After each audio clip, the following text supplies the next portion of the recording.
नमस्कार, देशोन्नतीच्या बातमीपत्रामध्ये मी स्वप्नील दुधारे आपलं स्वागत करतोय। आता वळूया महाराष्ट्रातील राजकीय घडामोडीकडे।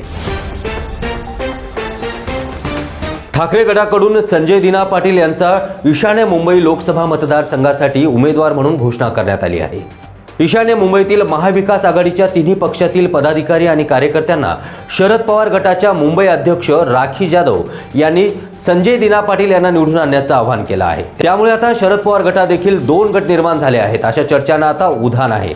एकीकडे शरद पवार गटाकडून ईशान्य मुंबई या मतदारसंघासाठी मागणी होत आहे, तसेच प्रदेश कार्यालयासमोर घोषणाबाजी देखील होत आहे।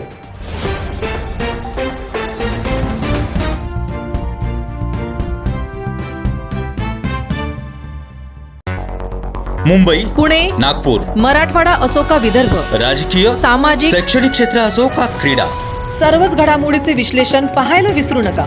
फक्त देशोन्नती न्यूजवर।